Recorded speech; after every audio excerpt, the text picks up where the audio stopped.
and welcome to the Makers in Minnesota podcast, where we talk to cool people doing cool things. And Emily Vikre is a very cool person. Not only does she make cool, delicious, fantastic spirits, but she's also written a cookbook called Camp Cocktails. She has a distillery up in Duluth that's right before the bridge. That's a fantastic place to have a cocktail when you're up in Duluth. And you're just kind of an all-around foodie person who I love. Welcome to the show. Thank you so much. This is like my favorite intro I've ever gotten. Oh, really? Okay. Well, I was like the biggest geek all of growing up. So it's still shocking when anybody thinks I'm cool. Okay. So you went from like food geek, science geek, nerd geek to making spirits and all. Yeah, to like booze geek. Yeah. Where did you grow up? In Duluth. Mainly, Okay. We moved to Duluth when I was 4. So this is your hometown, in effect, is Duluth. So it's my hometown, exactly. And it's, a place that I fell in love with growing up here because of the wilderness and the lake and the outdoor opportunities and the community, and was very sad to leave, but of course left for education and to pursue career, and didn't really ever think I would have the opportunity to live back here, but was called back by the lake and this idea to start a distillery. What was so funny was I think the first time I was in the distillery was I was doing some work with Hoops, the brewery. Oh, yeah. And they were like, have you been to the distillery over there? I was like, no, I haven't. So I went and I was immediately charmed because it's a very charming building and it's right at the base of the bridge there and lovely. But then I had like the first gin cocktail that I ever liked at your place. Thank you. I always say it appears to be my calling to turn gin haters into gin lovers. It's exactly what happened because I was like, gin, I was a vodka drinker. I'm not a big whiskey drinker. Frankly, when I started drinking, I wasn't super sophisticated about what I was doing. And so I'd had How many of us gin. were, right? Yeah. And I'd had gin and it was just a gross experience, like probably from my dad or something. I don't even know. So at your place, I was like, oh, gin can be lovely. And there's lots of kinds of gin. Mm-hmm. So was gin your first spirit that you made? Gin was our first spirit that we made. I have long been a gin lover. I started like experiencing spirits in a weird way because actually the first spirit that I ever had was Campari. With my aunt in Norway, and we would have Campari and tonic sitting outside for happy hour when I was like 18, 19. And so I just developed a fondness for Campari and then discovered the Negroni. And then I was like, gin is awesome. And because we felt so called by the lake and the North Woods to come back here, and that's such a huge source of inspiration, gin, not only did I love it, but it felt like a great fit and creative fit to start from when we were starting the distillery, because everything about it kind of says northern and north woods and boreal forest with the piney flavors, but the opportunity to introduce different spices and things like that too. So at this point, do you have 3 gins based? You have boreal, cedar. I love confusing naming conventions. It's apparently my thing. So they're all 3 called the boreal gins because they're all inspired by the boreal woods. And so we have juniper, spruce, and cedar. Okay. Juniper, spruce, and cedar. All right. So, okay, you've got the 3 gins. And then from there, what was the next iterations that interested you? The next thing that we made was akvavit. And so I also knew, from the moment we decided to start a distillery, I knew we were going to make an akvavit because growing up, I'm a dual citizen of Norway and the United States and grew up in Norway a lot also. And akvavit is the kind of national spirit of all of the Scandinavian countries and was so I guess I lied. Campari was my first spirit that I drank, but I knew about akvavit because all of the grownups always had akvavit at like Christmas and sit in the line growing up. And so akvavit was probably the second spirit I ever had.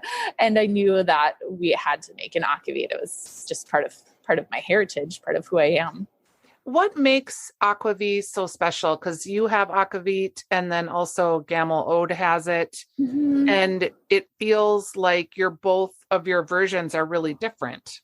Yes. So kind of like gin has to be a neutral spirit infused with juniper berries and then has a number of other botanicals that are traditionally in there, but you can do a lot of different things. You can make it more citrusy. You can make it more spicy. You can make it more floral. The same goes for akavit. So it's a base of a neutral spirit that has to be infused with either caraway or dill or both. And then from there, you can also build in other botanicals and flavors. And so Gamla Ode really leans on dill in his akavits, which tends to be a more summery style of akavit, to be paired with shellfish and fish. We use caraway because that's my preference. And that tends to be both for summer and winter akavits, celebration akavits, things like that. Like I grew up with dill akavit really being just for pairing with fish and shellfish.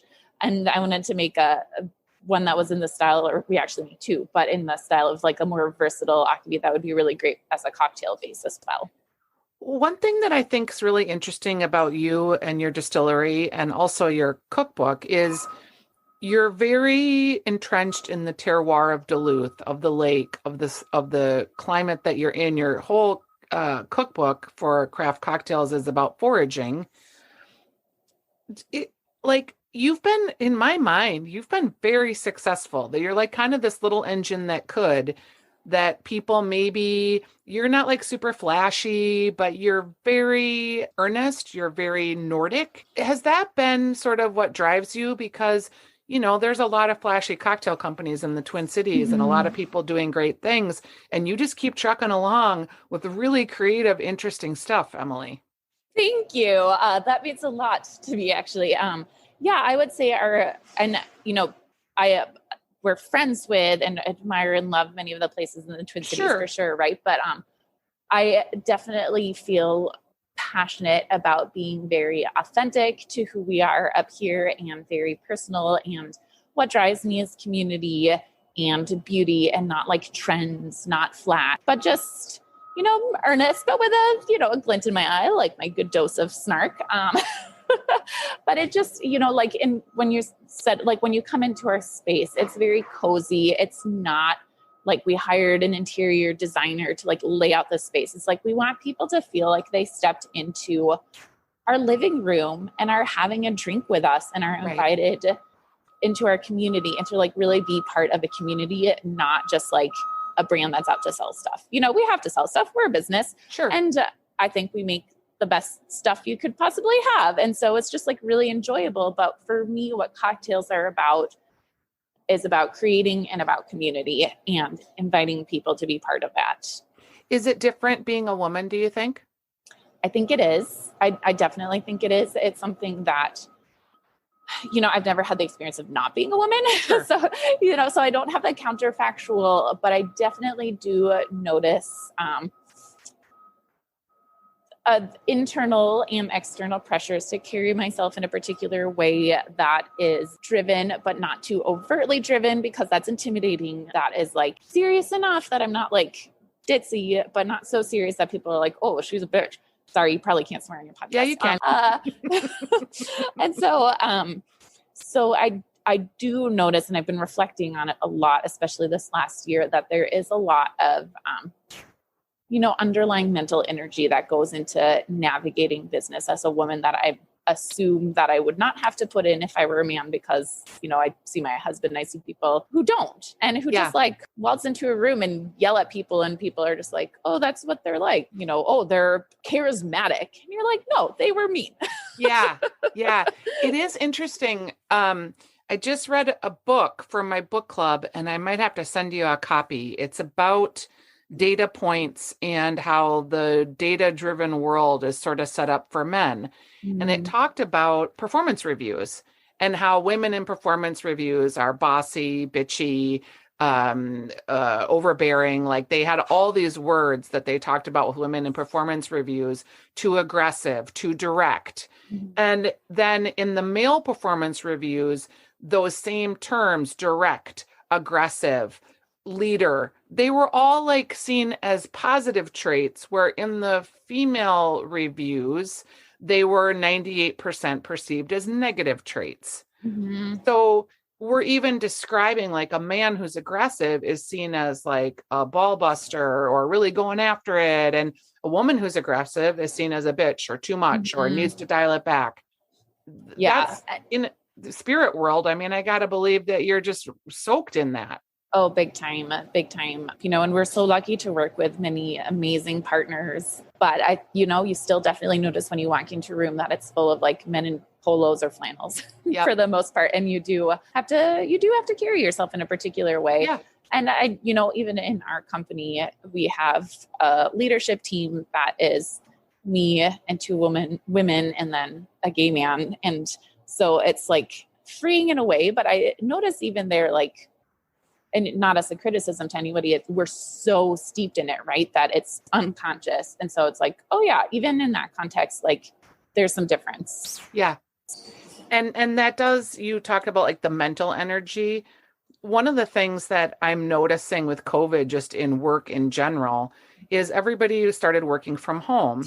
Well, working from home was not great for some people and great for others. Like obviously there's pros and cons, but one thing that did get stripped out of the workday was all the mental energy that went into the politics and the showing up and the way you showed up and the clothes that you wear and the way that you were perceived in a room, because Zoom just didn't have that same. Zoom was like the great equalizer in some respects. And now people are going back into those environments and they are realizing how much energy is going into all of those other factors, just showing up every day, and they don't love it. Yeah. They don't love it. So yeah. Yeah. So I know it's something I think about a lot, is like, how can we create environments where it's just more comfortable for people, where we're showing up as ourselves, as our best selves, right? Like it's not an excuse to be a grouch or whatever, but to like be your authentic self and to be valued for that. And for us all to have, just like grace towards each other. Yeah. What made you decide to get into the craft canned cocktail scene? Because I don't know, you know this, your Frenchie like changed my life, because I'm a massive French 75 person. And then Breyer has also shown up on a ton of my tables. Your craft cocktails in the cans are very, I don't want to demean you by saying they're feminine, because I feel like that's a real positive and that's why I love them. They're very subtle, but they're lovely. They're beautiful. The cans are beautiful. The illustrations. What made you decide to go into the canned cocktail business? Yeah. So, and it is interesting. And I think more, you might see from us more and more me stepping into like just owning the fact that I'm a woman in business and there's not that many of us in spirits, and like it doesn't all have to be brown and Western stripped and old fashions. Exactly. Like love old fashions, but there are plenty of people doing that. I'm going to do my own thing. And so the canned cocktails actually came about. I came up with the idea even before, canned cocktails were becoming this big thing, because I have two kids and I make cocktails and spirits for a living. But at the end of the day, I'm sitting down on the couch and I'm like, I don't want to measure anything. I don't want to have to get out multiple ingredients. And I was like, there's got to be other people like me who love a good cocktail, who love, a French European aperitif style cocktail that are those like lighter drinking, sophisticated floral or bitter flavors, but who just doesn't always feel like measuring and shaking. And I was like, and I was visiting with my friend Marit. I had a, baby, exhausted. I was like, Marit, what I really want right now is for us to be having French 75s. It's not going to happen. I don't have enough hands. And then I was like, what we need is French 75s in a can. It's like, I'm going to make a French 75 in a can and I'm going to call it Frenchie and I'm going to put a French bulldog on it. And the idea just like burst to life in my head. And then I built it from there. And is it a huge seller, or am I like alone in just, because I tell everyone I know about this? Oh, thank you. It is, there's a definite adjustment that people are still going through to mentally see the differentiation between the like hard seltzers or the cocktails that are just full of flavorings and things like that are really cheap in a can. And so then they see these cans and they're like, well, why would I pay $17.99, $20 for this 4-pack when this hard seltzer is like $6.99? But it's just a different beast. Yeah, when it's the 2 little drinks polka dotted in one beast. can. Like, do I need to sell these? I mean, come on, people. And a hard seltzer for most most hard seltzers are crappy. There's a few Yeah. that are good, but a lot of them are terrible. Yeah. And so, but it is a big seller. It's just been, I know a lot of the liquor stores and people we work with have been really impressed Yeah. and slightly taken aback. They didn't think it would work. Yeah. And partly too, if you look at the wine industry and how many people buy bottles of wines based on the labels, you've got really cute illustrations. It looks really fun. Thank You're you. going They're to all have a hand book club. drawn. Yeah. You know, it's like, oh, I'm going to grab these. These look real sweet. Yeah. How They're is all Duluth? inspired by French candy shops. Yeah, that's what they look like. They look Yeah. like, what is the name of the macaroon? Is it Laurie? Yes, The that French is one macaroon? of that was on my vision board. That's funny. See, I You got called that. it. How has Duluth changed from a foodie perspective and a cocktail perspective? Because it was sort of had all this momentum. And then I think COVID kind of sucked the momentum out of some of these food businesses. And are we seeing that revival again? Because we've certainly seen it there in the arts community and the outdoor community. Yeah. Duluth has been a hard place for a lot of people to try to start a food or a beverage business for sure. I mean, breweries are doing great, but yeah, I think just unless you're in kind of the tourist area, there's just not that many people who live here. And with the margins that restaurants have traditionally worked with, it's really, really challenging. And I can see that from the inside now, how challenging that is. And then when you're in a tourist area, it just is like you're catering to such different kinds of tourists. It's hard to put your stake in the ground in one particular place. And I've seen that also. And so certainly when I grew up here, there was like very little. And since moving back, it's been really inspiring to see people starting up more restaurants, starting up more bars, really having that vision and being like, well, Duluth, can, like, if Portland, Maine can do it, Duluth can do it. Yeah. And I really believe that. I really, really do. But I agree, COVID was a really hard hit for a lot of people.